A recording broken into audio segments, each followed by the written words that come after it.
we've got a couple of authors here. And we've got Dr. Lesley Farmer.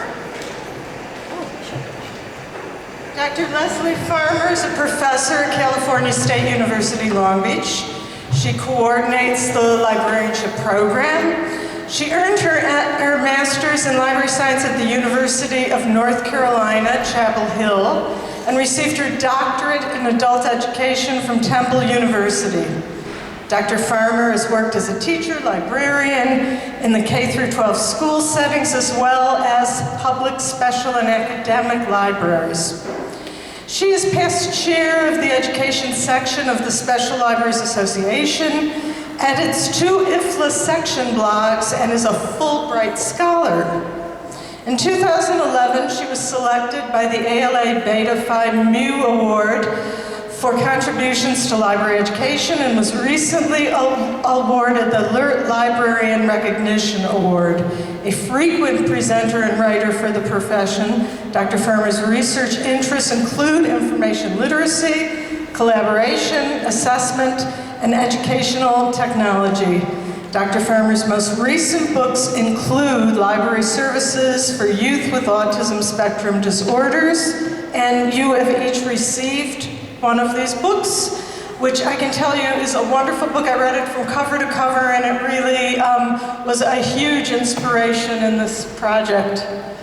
But that's not the only book she's written. She's written the Introduction to Reference and Information Services for today's school libraries. And I thank you and welcome you for being here.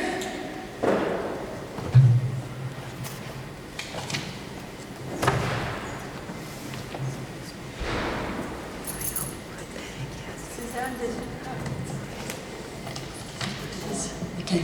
Suzanne didn't tell me whether she liked the index block, but I do my own indexing.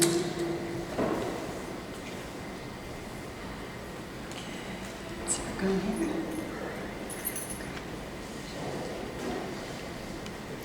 And here we are. Thank you so much for inviting me to your stage. This is the first time I've been in Springfield, so I'm really excited. And I like seeing the snow and knowing that I get to go back to California and remember the snow. Each of us are going to be taking about 10 minutes just to give you one lens on this picture. And I was talking to our presenters over lunch and saying that this initiative that you're doing is kind of like a diamond. And each of us has looks at it from a different facet, but it all makes a beautiful image that's really strong and hard. So let's go down to kind of the root of libraries, the whole thing about collection development. And I want to start actually with just a little excerpt, and you'll notice that there isn't a PowerPoint, but you've got a book for your PowerPoint as far as that goes. John prefers nonfiction because fiction forces his thoughts to go beyond the literal. Michael and Adria love Harry Potter and have read the series repeatedly. Sean runs around the room in the library and is telling the story, but he understands it. Karen has read all of the library's biographies. Miguel rocks gently while poetry is read aloud. Tommy enjoys punching his favorite phrase on a story available on the iPad, where the voiceover app provides a gesture-based screen reader.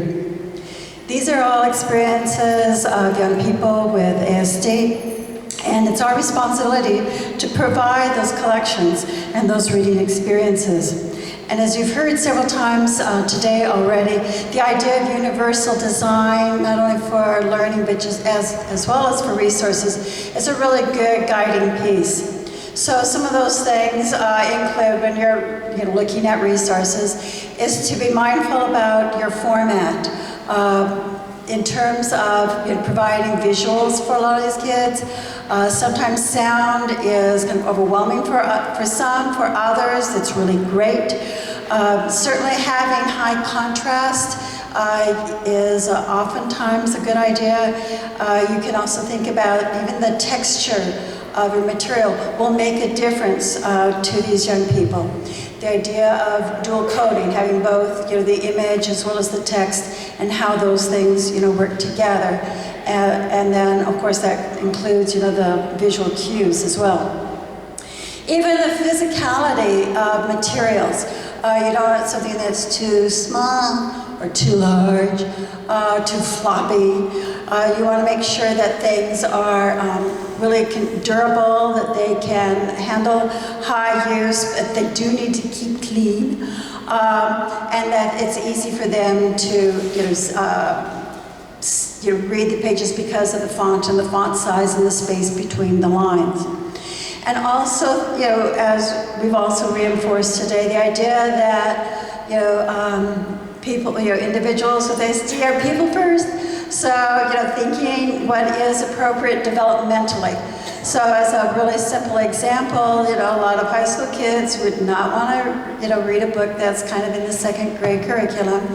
It'd be better for you to use, high-low, just as you would with, other students who might be struggling readers. So here are just a few specific concrete pieces in terms of making your print materials more accessible. It's certainly good to have, them come in a really accessible way. For example, if you have an opportunity to have a spiral binding or some other kind of means to make sure that your material lies really flat instead of kind of curved, that's really useful. But sometimes you need to kind of customize these items. So it can be, for instance, to stabilize, you could laminate the pages or even just, the edges. You can put paper clips on it. Enlarge the text, so that's really nice with the technology. Or use large type versions of different books. We sometimes think of that as for people who are vision impaired, but that also helps folks with on the spectrum. You can actually add, especially for picture books or things with illustrations, is you can add to them. So you could outline different images like cartoons so that they can touch it. You can add texture. You can add felt or cotton. These kinds of things. Again, this works for kids who need that extra stimulation. To make things kind of easier to read. There are now some software programs where you can actually simplify the language, make sure that you use, people are going really, Wikipedia?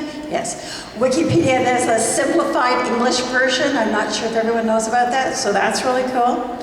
And again, so each time that you have these textures, that you do these additions, they're providing different physical cues to help the reader comprehend that experience. And even just smell itself, although get those pre-smell books, don't try and put perfume on the books, that's not really good. You can also add different props so that you can have a little kit for your book, so it's not just the Curious George when one where he has the pizza, is to have a little pizza piece, or so that kids can actually play with the reality at the same time that either they or their other people are reading to and with them. And I already mentioned keep stuff in good condition, because some kids ooh, it's dirty, someone else has touched it. I know people who actually would put, book jackets on all the books that they check out, because, ooh, someone else has touched the cover, so now it's not, it's not mine. But most important is probably, what is to be aware of kids' people's reading preferences. And in fact, if you hear nothing else today from me, what's the most important thing is to get to know your library users as individuals, what do they like, what it works for them, what doesn't work for them, etc. But just in general, because as you know, if you know one person with ASD, you know one person with ASD. But there are some kind of generalities. We've heard already about the idea of predictability. So books that are kind of predictable. There was a woman who, saw The Fly, those cumulative stories, question and answer things, Guinness Book of World Records, all those kinds of things are really, so patterns, all those books that talk about shapes and colors and so forth, those are really, nice. Fortunately, particularly in middle school, we have all those series, and it's like if you like this book, you'll like this one. And for those kids who might like the 114 or so, volumes of some of the Japanese anime stories, great. Because then they have that comfort of the predictability, but there's just enough variation in order to make it somewhat novel. Nonfiction, literal, certainly is good. Even if they're pre-literate, being able to look at the pictures and make some meaning, even if it's just individual by individual. Let's contrast, the Darling Kindersley books, which even can be a little bit kind of like much for folks. But at least normally they have the 2-page spread, which is very comprehensible, doable, as opposed to the Magic School Bus. And the Darling Kindersley, they have photographs as much as possible with a white background. And so compare that with the drawings and the stuff all over. So kind of aim more for the DK. Right? Rhymes and songs are great because of the rhythm, the predictability, and it will also help them with tonality in terms of voice. Motor skills books, and by that, those are like your leapfrog books, are the ones where you actually push a button and then things happen. Wordless books are good in that the whole story is carried by image and you don't have to worry about the text, and so that's kind of exciting. Again, fiction should probably be realistic. And the same thing with, I always love graphic novels because it's like, that's fiction, right? Novels. But, the whole idea of kind of that comic strip concept in nonfiction can work really well. Periodicals, whether magazines or newspapers, are also really good because you can have a kind of a shorter time and you can kind of digest just specific pieces of information. And newspapers that you can look just at one comic and then you're fine. You looked at the newspaper.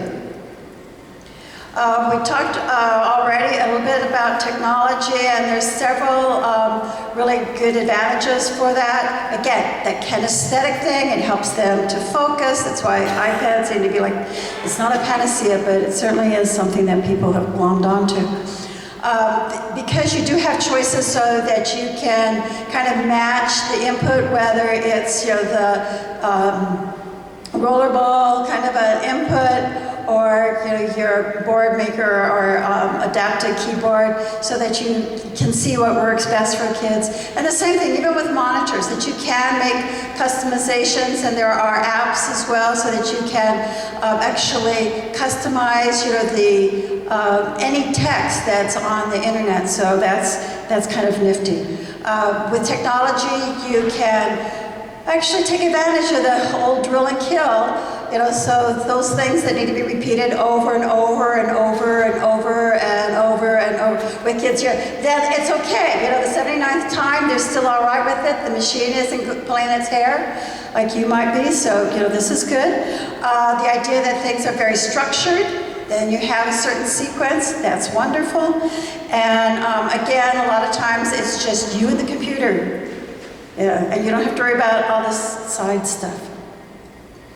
So again, when you're looking at technology and you want to think about universal design, because that helps everybody. So how easy is it to kind of find your way around a site? And I have to tell you, there are lots of commercial sites. CNN is just one example where there's too much stuff. So if you can kind of simplify, if you can find sites that are less crowded. What kind of high contrast, is there, visually, how's the layout, what kinds of plugins do you need, how do you represent knowledge, how do you represent it, do you have captions, are there alternate texts? So you need to make sure that all those websites that you point out, in a portal, for example, need to be, web accessible for folks. Sometimes you need to have glossaries, or if the website will enable you to click on a word and it will give you the definition. That's also really good because it helps to build vocabulary.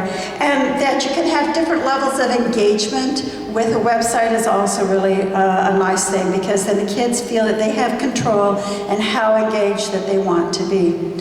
So in general, think, the lowest possibility, solution is possible.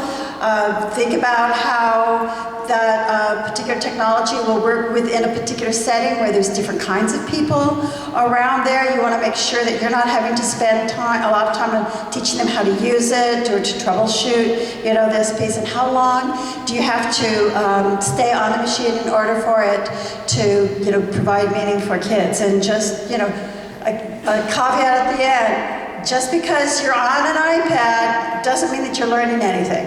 So I think you all know that. So I already mentioned some different modifications that are really simple for you. Other things that are really nice are those OCR scanners. Having headphones for a couple reasons, not only in order to keep the sound under control and under the person's control, but also so that they don't hear all the other distracting sounds that are going out there. And probably most of you know about text prediction software, so that it'll help kids when they're writing, because that can be difficult for them. The last thing is part of resources in terms of collection management and development. I've talked about print, I've talked about non-print. Know that still pictures, by the way, are easier for kids than video. I'm not quite sure how they deal with the Ken Burn effect, or it zooms in, zooms out. That could be problematic. So I've talked about print, non-print technology. Also think, and we talked about this already, so I'm giving it another lens, and that is making sure that you do have links to online resources. Zach Browser is one of my favorites in terms of a search engine that is customized for young people with ASD. There's tons of apps out there. My book has directories of those things. Making sure that you have connections, links to organizations, different, blogs with Adria's or others, as well as finding out about what kinds of assistive technology could be useful for not only your young people, but folks of all ages, as well as their families and other caregivers, and jobs information. So with that, on to the next person. Thank you.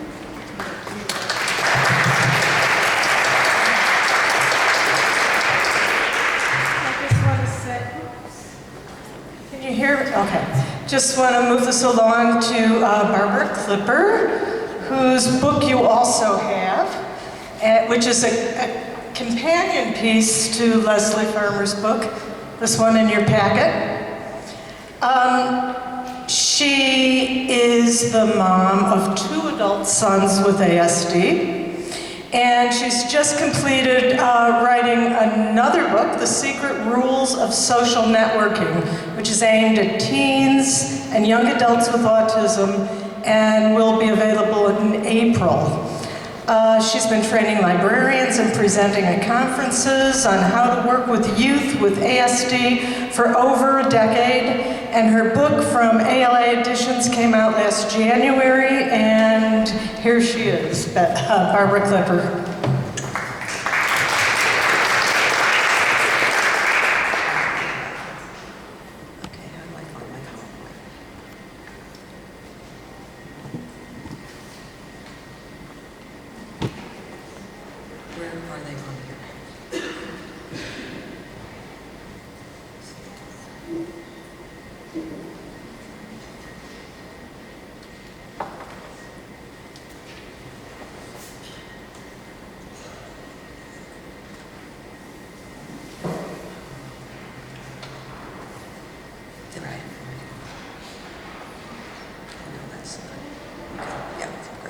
All right, technical difficulties over. When I start the slideshow. Here we go. So I'm a Mac user, so this has got me. Okay, hi. Hi everybody, I'm Barbara Klipper. I'm going to talk about programming, which is what my book is about, and I'm going to focus primarily on children and teens because that's my experience in libraries. I worked for 15 years at the Ferguson Library in Stamford, Connecticut. As you heard, I have 2 adult children on the spectrum of my own, which is how I came to this. And so we talk about it in terms of autism-friendly program, and I'll explain what I mean by that in just a minute. So I want to start with what are the goals of doing programming? Why would you even want to do programming in the library? And my attitude is that programming is an excellent entry point for these people. that it's less about the content of the program, that it's very nice if the kids participate or learn from whatever it is that you're doing, but most importantly, a program is a great way to get these families and kids into the library, to get them to know the library and to feel comfortable in the space, and that can translate into a lifetime of library use. And I have lots of anecdotal information where that's the case. I've heard from parents and people who've been providing programs around the country about kids where they've tried for years to get them to go to the library, they wouldn't go, and then they were in a storytime program that was tailored for children with autism or to make them comfortable. They loved it. Now the child wants to go to the library every week. I was telling someone on the bus this morning about a little girl, a little Hispanic girl that was in one of my programs, and she said her first word during our program. So miracles can happen in these programs, that it's not about the numbers. I know often administrations are big on the statistics, but this is individual lives are changed by these programs, and you get the library use. So just the other thing to say, I've got 10 minutes. This is a trailer. I could go for hours, so just to know a lot of what I'm going to say references things in the book. You have the book, and I am available to you. So after you read it, after we go through the form, you have my email. Please use it. I mean that. You know, if you've got questions as you start to do programs, if you want to institute things, if there's things in the book that didn't make sense to you, please call on me. I really want you to do that. So what are some programs that people have done with people on the spectrum? And so the first one, the bread and butter of programming, is story times. I mean, in children's rooms, that's the basis. And I have at least a chapter or two in there. We talk not only about reading preferences like Nancy did, but also what kind of music works for these kids, how to select books, how to structure programs. And there's three basic types. There's what I call adapted programs, which is basically your normal story time, but where you add some elements that I'll talk about in a few minutes that make it autism friendly. Sensory Storytime has a lot of people are using that term in different ways. I use it to mean a program that includes activities that are adapted from sensory integration occupational therapy. And it's not a therapeutic modality, but it's familiar exercises that are used by these kids and integrated into a storytime setting. Digital Storytime is digital sensory storytime was developed by Amy Price in Ohio. I'm going to give you a link at the end of my presentation. She's done a fabulous 4-part video training. She works in a school with a lot of kids with autism. She not only talks about how to do these digital sensory story times, but a lot about how to communicate with people on the spectrum, a lot of really great information about autism, and they're all available in her videos. Okay, book discussions. So again, rely on what we've talked about the kinds of print preference. So sometimes just discussing an informational book instead of a fiction book can be all it takes to get people who are on the spectrum to participate. There's also a great, when we're talking about older teens and adults, there's a fabulous program. I've done it. They've also done it at Scotch Plains. Meg has done it, called the Next Chapter Book Club. It's a program out of the Neisinger Institute at Ohio State University. You have to come be trained by them, but that's something where you can collaborate because they will charge you one fee to come in and train 20 libraries. They don't care as long as if it's one trip, you get one charge. And there's an actual model of how to do a book discussion series, club almost, with adults who have developmental disabilities. And it's a wonderful program in a way that you can really host your library. Arts and crafts programming, the experts here, and I'm going to give you the link to them, are the Autism Initiative at the Queen's Library in New York. They've done fabulous arts programming with people with autism, and they have a document about how to do it, which I'll give you the link, and I also introduce some of these programs in my book. Gaming. Adria told you that a lot of people on the spectrum, that's what they do when they're home alone. They don't use computers mostly for social media. They use it for gaming, and they're experts. So it's one place where you can have these people come in and be the experts instead of being, the one learning from other people. They can come in and teach you games to play. But it doesn't only have to be digital gaming. It can be Lego building. It can be non-competitive gaming. There are people that are doing adaptive gaming. Brooklyn Public Library is doing a lot of adaptive gaming with teens with disabilities, and there's lots of resources for that. And social life skills programming. In my book, I introduce a program that is based on organizing a backpack for teens. I mean, what teens don't need to do that? But for teens with executive functioning problems, those kind of programs really help. budgeting and money management. What teens don't need help with that? Or dressing for school success, where you can do a program and have, you know, your teen advisory board or teen volunteers come in and teach these kids what's cool to wear in your school this year. Because you can't teach that program, you don't know. Whatever you know is last week, and forget it. Okay, but the main thing is you don't have to do new programs. You can adapt what you already have. Just about any program you already offer can become autism friendly with some modifications, and that's what I'm going to talk about most. This is chapter 2 in my book. It's really important. Don't skip over it and start looking for the program ideas in the back, because they don't make sense unless you really understand what the best practices are. So the first things you have to consider are inclusion, whether or not to do it. It's very individual. Some people are inclusion at any cost. Other people are no, if the people want to be in a segregated program or more comfortable, that's what we want to do. Know the pros and cons and then make your own decisions about that. Registration, I think, is important for a number of reasons. One of them is limiting your group size. Just like special ed classes are smaller than regular ed classes, you want programming that is going to include these people to be smaller groupings. The ratio of participants to helpers, you're going to need some extra hands, and this is where collaboration comes in, or parent volunteers, or just regular volunteers in your library. But don't expect to do a program that's going to have a large number of people on the spectrum in it with just one librarian. You're going to get in over your head. And the age range, and just to say with this, is that people with autism are like everyone else. They want to be with their peers. And I've seen some libraries do a program with everybody from 3 to 20-year-olds included, and I think that that's a mistake. Even if you have to do the same exact program 4 times, break it up into peer age groups. Even if developmentally that 20-year-old is at the same level as the 3-year-old, that 20-year-old wants to be with other 20-year-olds. He doesn't want to be with 3-year-olds. So the best practices, and again, this is just complete over the top, preparing your participants, and there's different ways to do it. There's social stories. We've heard a little bit about what those are. You can write them, you can hand them out to people at registration, you can post them on your website. Some libraries have done videos of their actual programs so that participants can look on them in advance. This is all to build in that predictability and sense of safety and comfort. You can have an open house. There are some libraries that do that before the program and show people around, introduce them to the librarians. Anything that makes it seem familiar when they walk in the door is going to increase the possibility of success. Using visual supports, this is where BoardMaker comes in, but that's the Cadillac. You can use very inexpensive things to create visual supports. Most people on the autism spectrum are visual learners. It helps to just know, again, when things are predictable, what's going to be happening. You can also use visual supports for behavior rules. That's what this is, you know, listen, don't talk.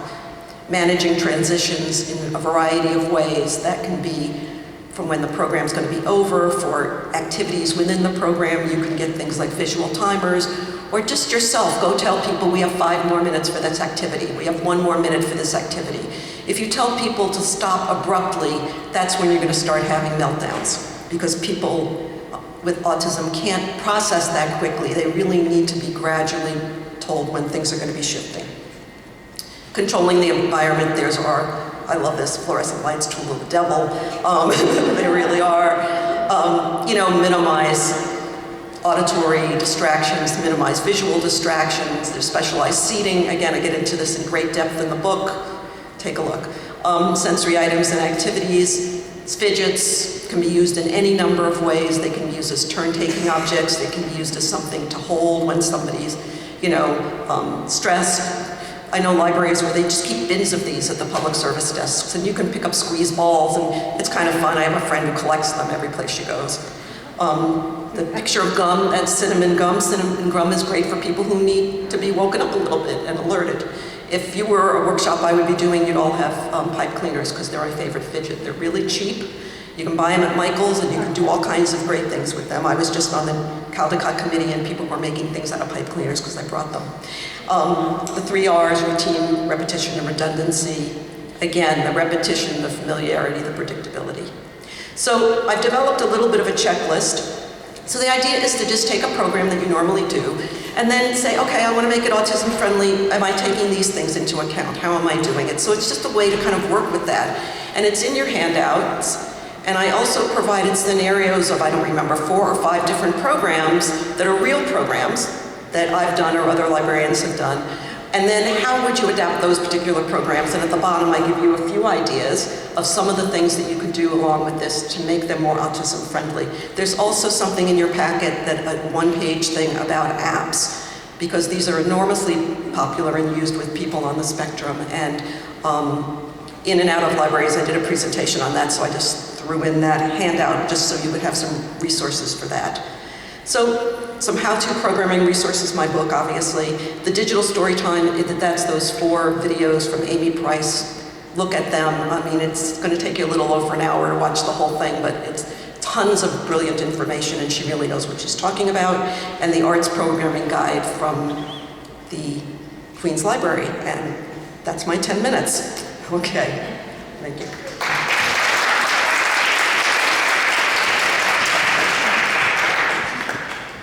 And finally, Dan Weiss, who is the director of Fanwood Public Library in Fanwood, New Jersey, and also the co-creator of, along with Meg Kalaya from Scotch Plains, New Jersey, of a program that was really one of the first statewide autism and library programs called Autism and Libraries, We're Connected, which began in 2008 with just a small amount of LSTA funding. And it has been arguably still one of the most important programs in New Jersey, I'm told. And I'm just delighted to have Dan here with us today. Thanks, Suzanne. Well, first the obvious, my friend and colleague Meg could not join us today. Is this too loud? No. Due to some health concerns, she was not able to make the trip, but she sends her regrets and her best wishes for a great session.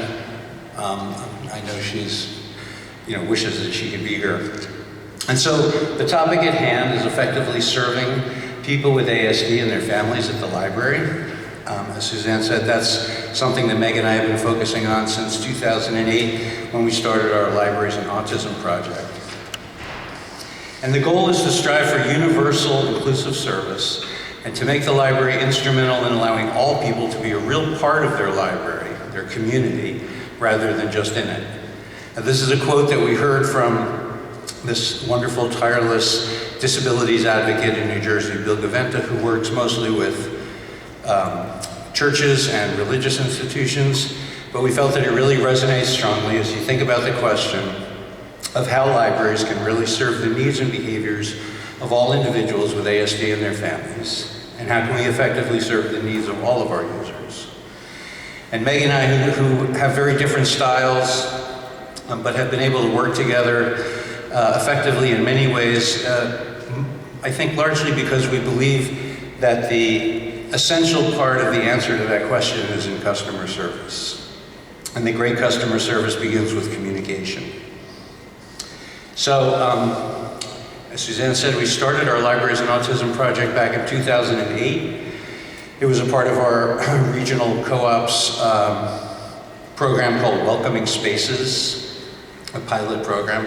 We focused our little part on customer service. It was a customer service training video primarily for library staff.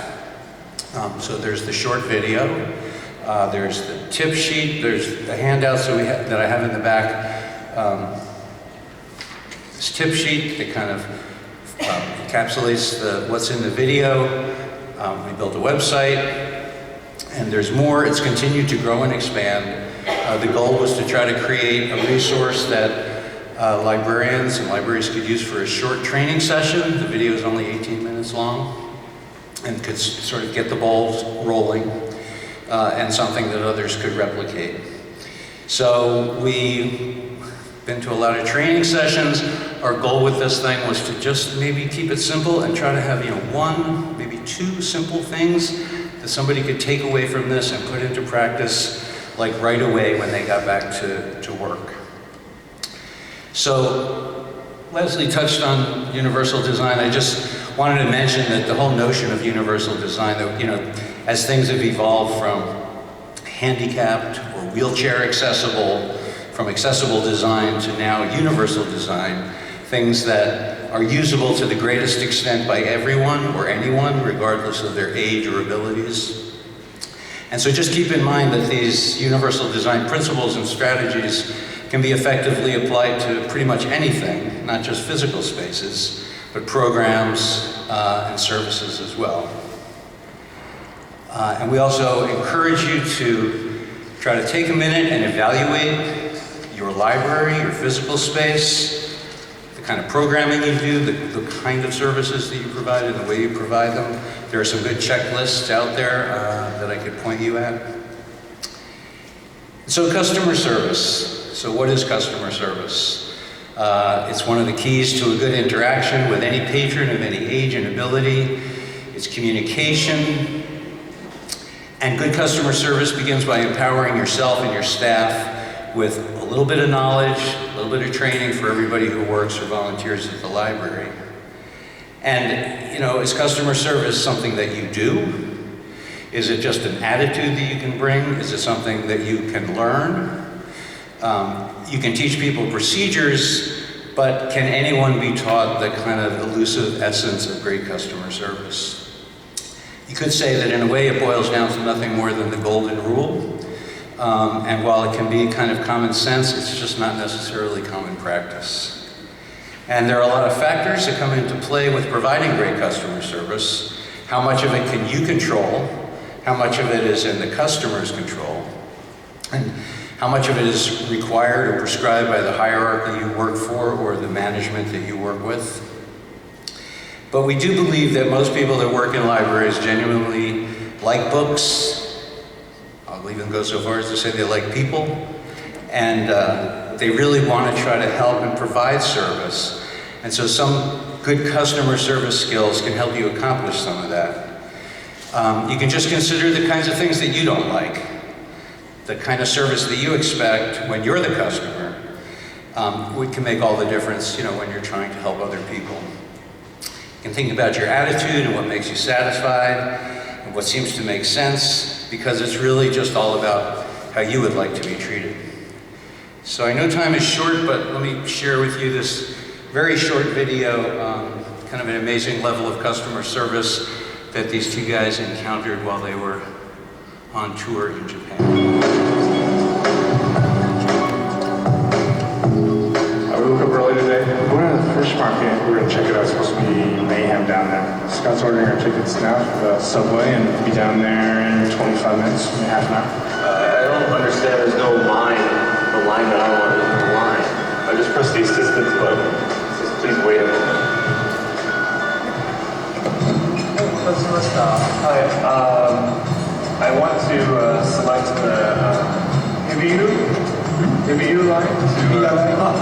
Thank you.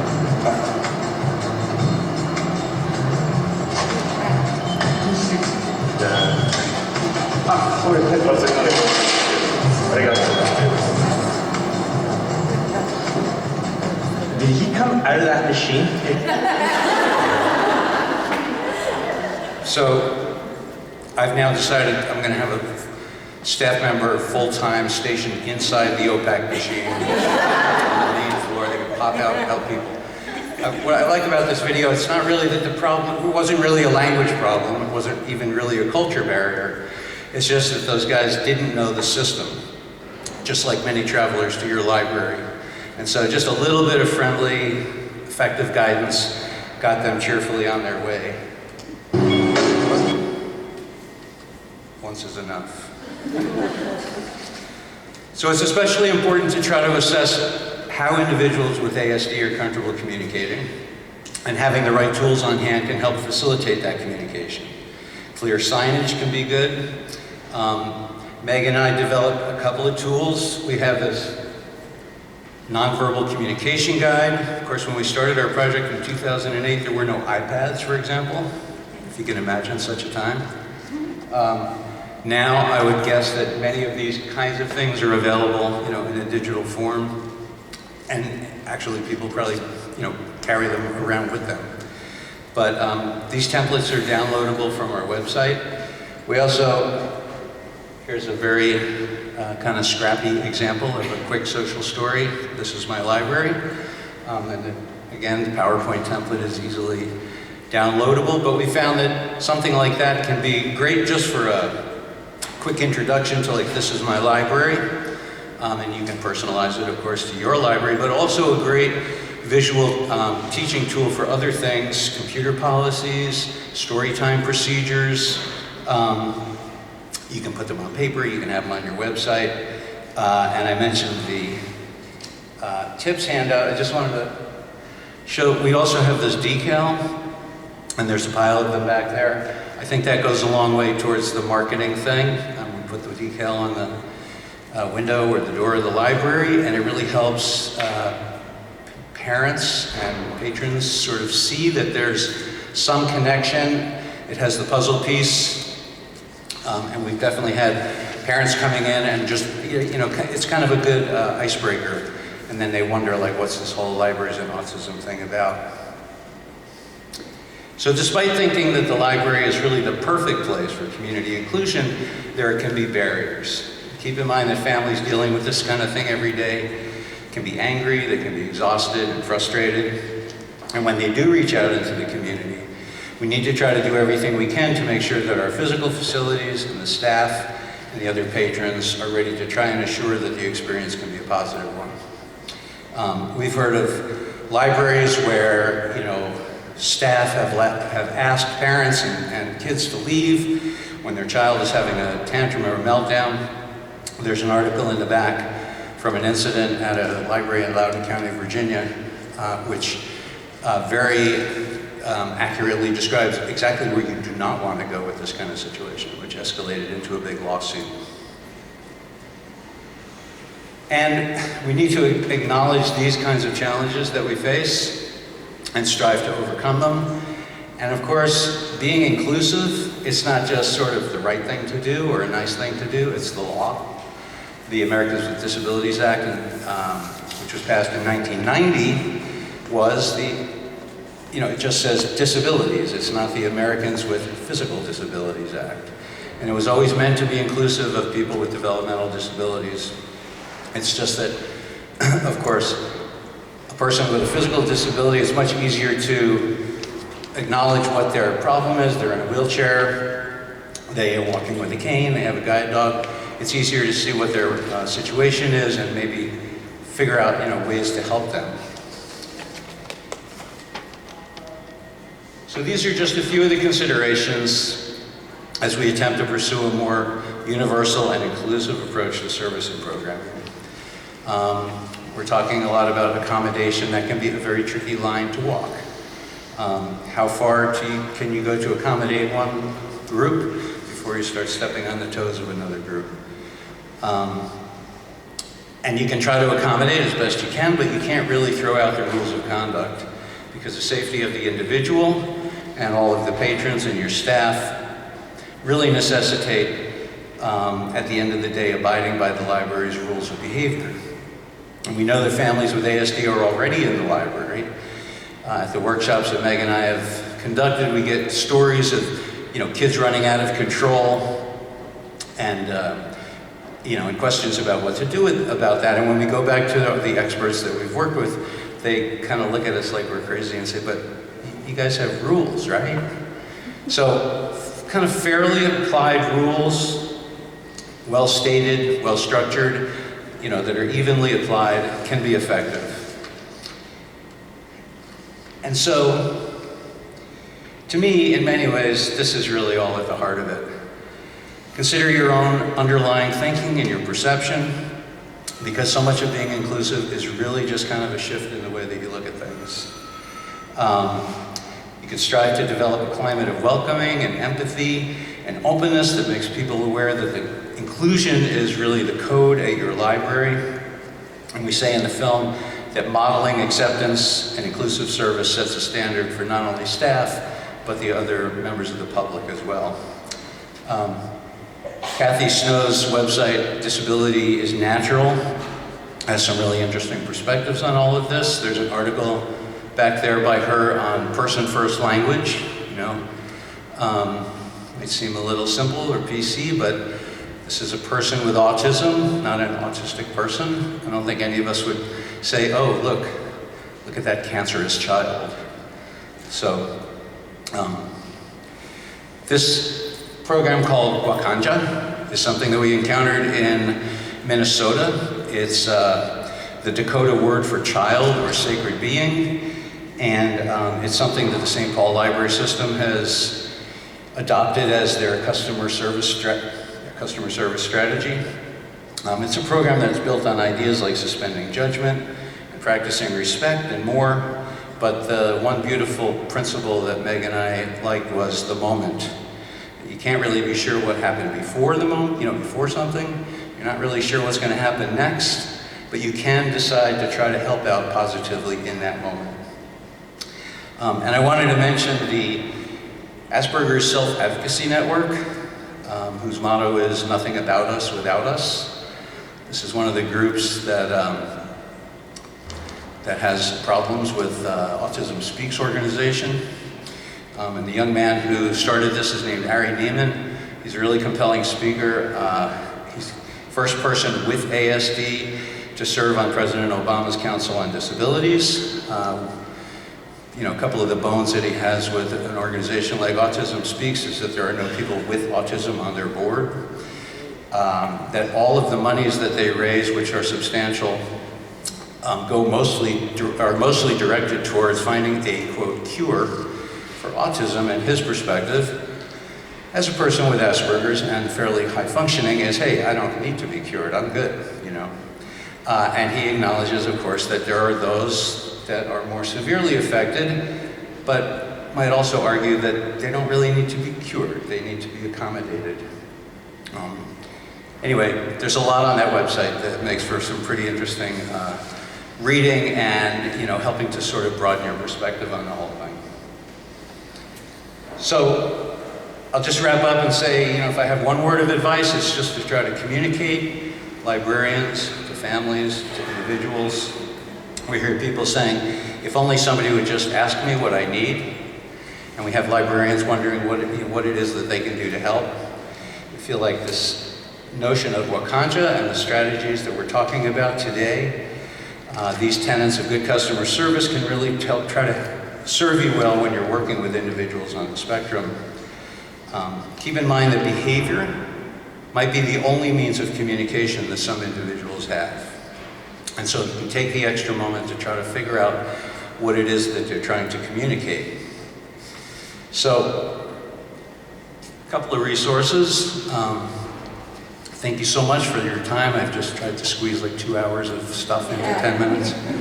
I just wanted to mention, in closing, this one terrific book that I've just been reading. This is called Life Animated by Russ Susskind, a Pulitzer Prize winning journalist. It's a really great read. He's a great writer about his experiences with his own kids and how it gives a really good perspective on what it's like to be living through all of this. So thanks for your time today.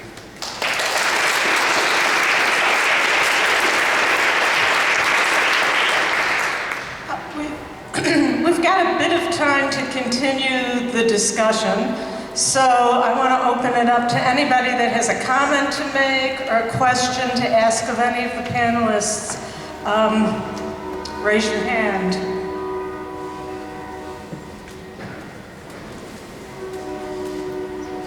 Okay, I'll come back to you.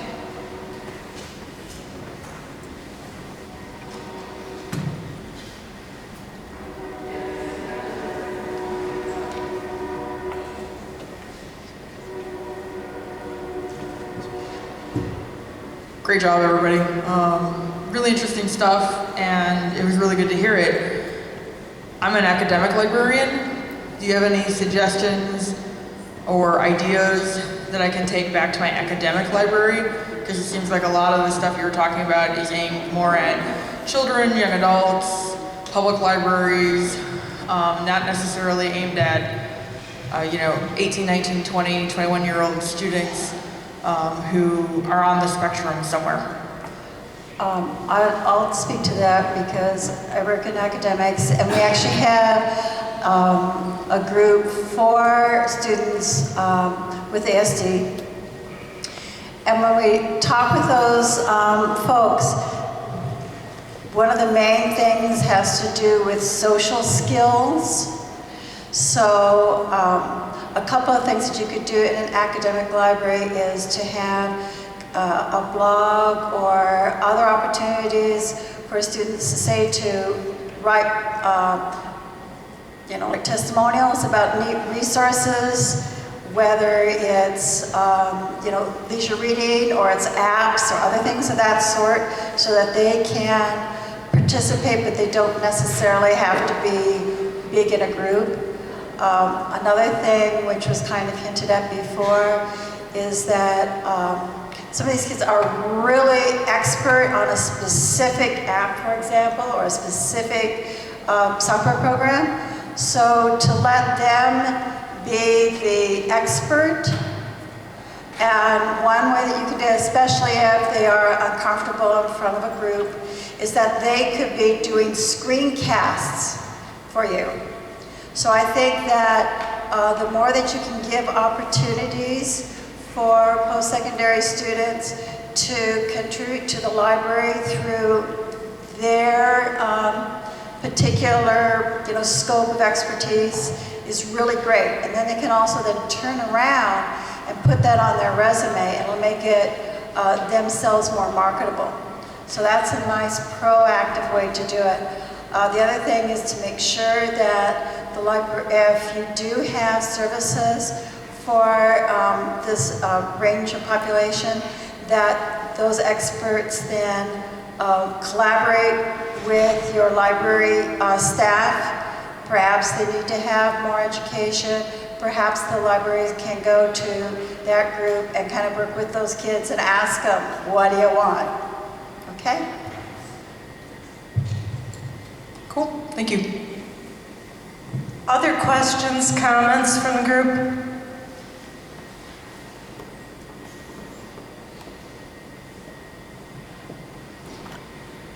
Okay, I guess you're all probably ready for a break. So, unless there are any other comments, or just, I'm sorry, another question, hold on, or comment? Do any of you have any recommendations for teens who are lower? Well, some people describe them as lower functioning, but nonverbal and on the autism spectrum, because a lot of them attend my teen program and they're mainly nonverbal. Do they use PECs? Do they use a communication device? A couple of them. Because if they do, if they have another way of communicating, you can still include them and communicate with them in the way that they communicate. I know that there's one program in my book from a library in Long Island that did this wonderful program of having a group of teens with multiple disabilities create a table with an artist, and you could see in the picture that some of them are fairly lower functioning people. And again, to ask the parents, if you've got teens, you also have other resources to find out what these kids' area of special interest are. You might be able to do some things around that. Some ways to bring them in or have them be the expert by building on that. Those are just some ideas off the top. Cool, thank you. And I just have to say one thing before I give the microphone. I just have to acknowledge this woman here came the farthest. She came all the way from Moose Jaw, Saskatchewan to be here today, so I think she deserves a round of applause for that.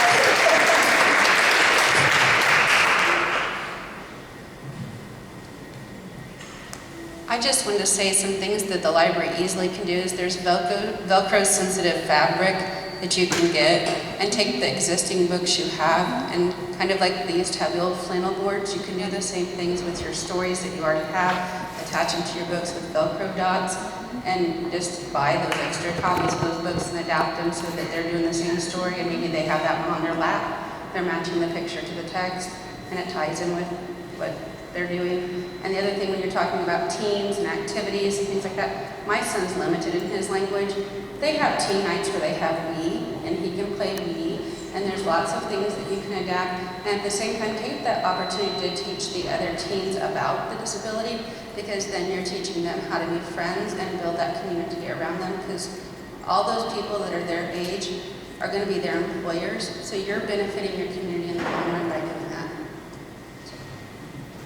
I think it's also really important for you to recognize that there's lots of different ways that teens will participate. So, just because they might not be looking at you, just because they're not doing the body language that we talked about, earlier today, doesn't mean that they're not engaged, doesn't mean that they're not comprehending fully. A great story about this is a child who's kind of standing at the edge of, the recess area, and, just kind of standing there, and all the other kids are playing, etc. And, someone's like, oh, this is so sad about Jimmy. It's just like, no, Jimmy thinks that he's participating and he's at recess with all the other kids. So, you have to be kind of respectful of different ways that people, will take in these experiences. Other questions?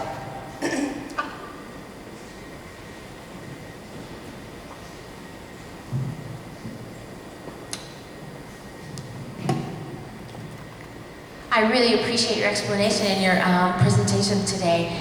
It's really critical communication. It's obvious with the student. Have you ever met anybody with autism that was also deaf? And if you have met someone who was deaf, how were you able to communicate with them?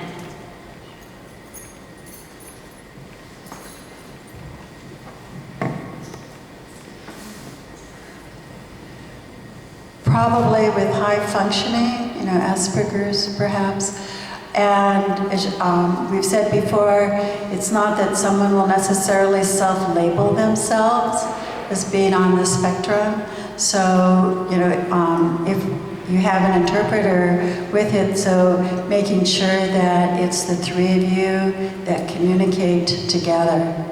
And one nice thing about librarians, I think, in general, is that they basically start with you as a human being, as an individual, and what do you want to do? And so librarians take their cue from the individual. Any last questions, comments? Okay, then we will reconvene at 3:15.